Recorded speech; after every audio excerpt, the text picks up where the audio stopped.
बेटी या मैके जाने के लिए बहाने नहीं बनाती। मम्मी जी, ओ मेरी माँ की तबीयत ठीक नहीं है, कह रही थी हो सके तो 2 दिन आ जा।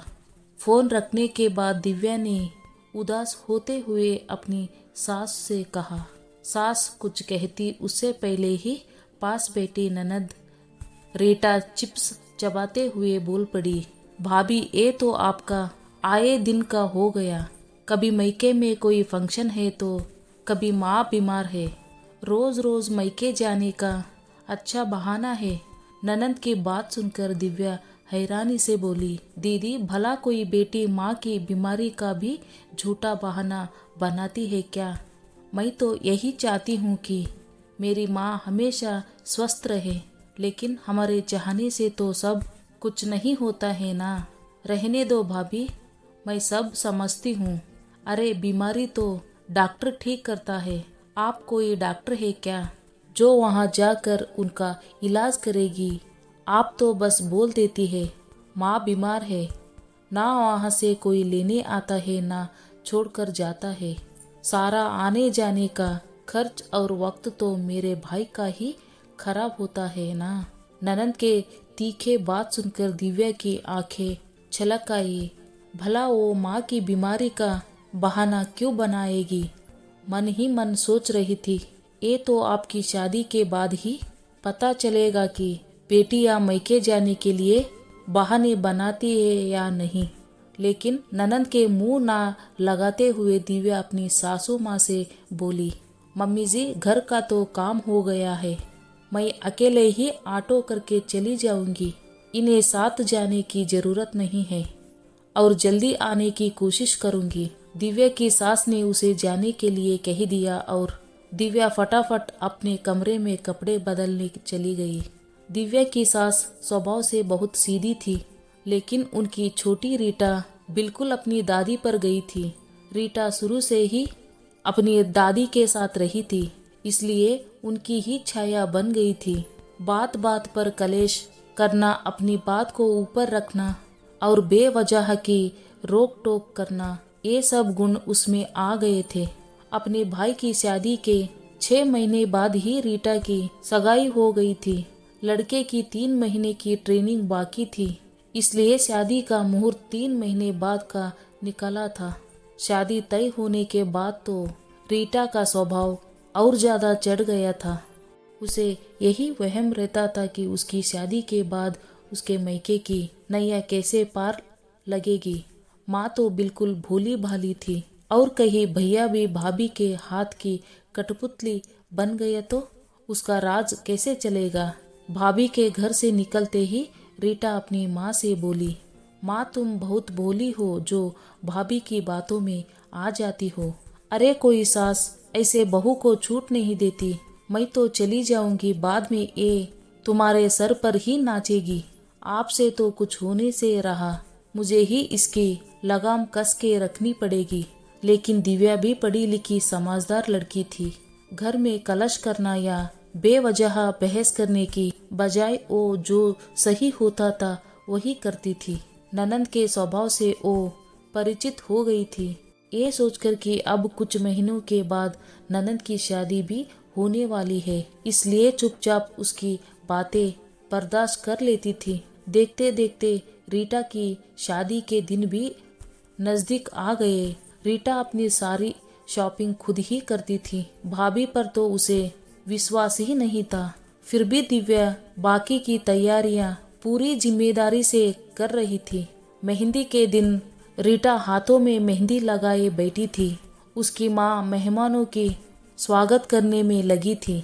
रीटा को बहुत जोर की भूख लगने लगी थी, लेकिन अपने हाथों से तो वो कुछ खा भी नहीं सकती। तभी दिव्या हाथ में प्लेट लेकर कमरे में आई और बोली, दीदी आपको भूख लगी होगी, लो मैं खाना खिला दूं, बाद में संगीत का प्रोग्राम भी शुरू हो जाएगा। दिव्या ने प्यार से रीटा की ओर बढ़ गई तो रीटा की आंखें छलक आई।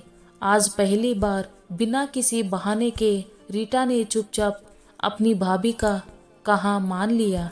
जैसे जैसे विदाई का वक्त नजदीक आ रहा था, रीटा को ऐसा लग रहा था कि जैसे बहुत कुछ पीछे छूटता जा रहा है। जिस भाभी को हर पल वो नीचा दिखाने की कोशिश करती रहती थी, आज वो भाभी उसकी हर चीज का ध्यान रख रही है। उसी भाभी के हाथों में अपने मैके की डोर सौंपकर उसे जाना पड़ रहा था। पग पहरे के बाद रीटा अपने पति विवेक के साथ घूमने बाहर चली गई। वहां उसके पति ने सबके लिए तोहफे लिए तो रीटा ने भी अपने माँ के लिए एक गर्म शाल ले लिया। जब रीटा की सास ने तोहफे देखे तो उन्हें वो शाल पसंद आ गया। रीटा ने अपने पति की तरफ देखा तो उसके इशारे से चुप रहने को कहा दिया। रीटा चुप रह गई।